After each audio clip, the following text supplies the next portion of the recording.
सुकरात ने एक बार कहा था, अगर कोई गधा मुझे लात मारता है तो क्या मैं उस पर मुकदमा करूँगा, शिकायत करूँगा या उसे वापस लात मारूँगा।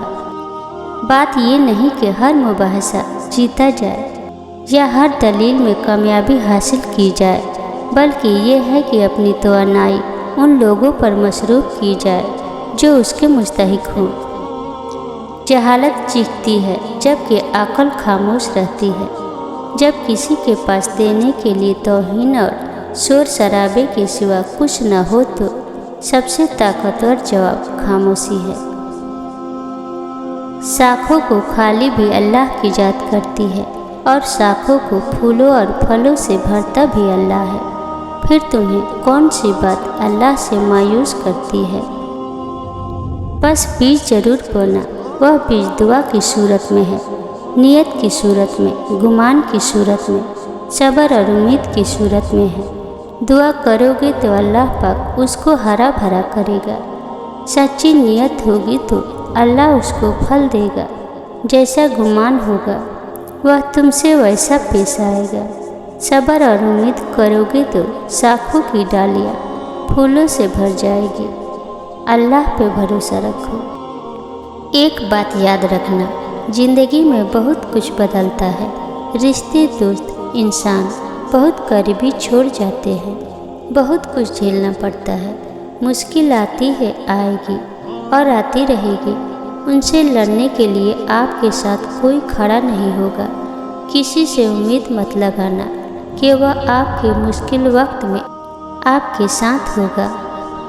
तकलीफ़ का सामना खुद ही करना पड़ेगा। वक्त कैसा भी आए परेशान नहीं होना, क्योंकि जिसका कोई नहीं होता ना उसका अल्लाह होता है, और जिसका अल्लाह होता है उसे किसी की ज़रूरत नहीं होती। हम तब नहीं हट होते जब दूसरे आपको बुरा कहे या मनफी रवैया रखे। हम तकलीफ़ में तब आते हैं जब आपका अपना दिल और दिमाग भी दूसरों की तरह सोचे और समझे। यकीन करें, आपकी अपनी मनफी सोचें ही आपको कमज़ोर कर देने और मार डालने के लिए काफ़ी होती है। इसलिए दोस्तों, जितनी भी बुरे हालात चल रहे आपके, दूसरों की तनज़-आमेज़ बातें, मुस्कुराहटों और रवैयों को अपने दिल और दिमाग पर सवार मत करना। वक्ती रोने के बाद खिल खिला कर हंसना। हालात व लोगों के रवैया बदलने हो तो मुस्कुरा कर जीना पड़ता है, और फिर अपने आंसू उदासी व तकलीफ़ में ही मत जाया कर देना। आने वाले बेहतर हालात में खुशी व शुक्राने के आंसू के तौर पर इस्तेमाल के लिए भी संभाल कर रखो। जिन लोगों को अल्लाह ने हिदायत देनी होती है ना, उनकी ज़िंदगी में एक वक्त ऐसा आता है कि ऑटोमेटिकली उनका दिल गुनाहों की लज्जत महसूस करना छोड़ देता है। यह अल्लाह की तरफ से इशारा होता है कि अब बस बहुत हो गया, आ जाओ मेरी तरफ। लेकिन हमें समझते हुए वक्त लगता है।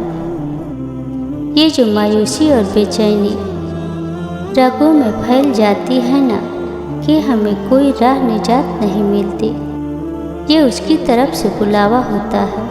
वह उस शख्स के दिल में अपनी जुस्तगू की तलब पैदा करता है कि वह उसे खोजे, और फिर आहिस्ता आहिस्ता वह शख्स वहाँ तक पहुँच जाता है। कुछ अपनों पर एहसान करो, कुछ गैरों पर एहसान करो, कुछ को राह पर ले आओ, कुछ की राहों से पत्थर हटा दो, किसी का दिन खुशगवार कर दो, किसी से मीठी बात कर लो, किसी की कड़वी बात बर्दाश्त कर लो, किसी की भूख का इंतज़ाम कर दो, कोई एक नेकी जरूर कर दो। दूसरों के लिए जीना ही ज़िंदगी का असल मकसद है। करो मेहरबानी तुम अहल ज़मीन पर, खुदा मेहरबान होगा अर्शे परी पर। सब्र ईमान की बुनियाद है। इखलाक इंसान की खूबसूरती है। सच्चाई कुरान की ज़ुबान है। आजिज़ी कामयाबी की कुंजी है। दुआ मोमिन का हथियार है। जब तुम नमाज नहीं पढ़ते तो ये मत सोचो कि वक्त नहीं मिला। बल्कि ये सोचो कि तुमसे ऐसी कौन सी खता हुई कि अल्लाह ने तुम्हें अपने सामने खड़ा करना भी पसंद नहीं किया।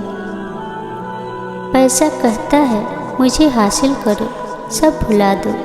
वक्त कहता है मेरे पीछे चलो, बाकी सब को छोड़ दो। मुस्तकबिल कहता है मेरे लिए कोशिश करो, बाकी सब भुला दो।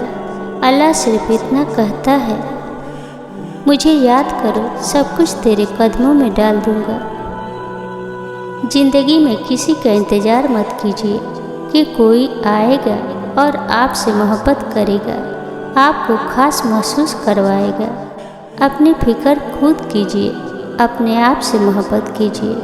कभी खुद ही खुद को VIP प्रोटोकॉल देना चाहिए। कभी एक कप चाय बनाएं और अपने पसंदीदा कप में डालकर घर के सबसे पुरसुकून और हसीन कोने में बैठकर एंजॉय कीजिए। यकीन मानिए बहुत अच्छा लगेगा। खुद को डेट करें, शॉपिंग ले जाए, अच्छा से खाना खाए। वह छोटी छोटी ख्वाहिशात जो ज़िंदगी की उलझनों में कहीं गुम हो जाती है, उनको पूरा करने के लिए वक्त निकालें, क्योंकि आपसे बढ़कर आपका अपना और कोई नहीं है।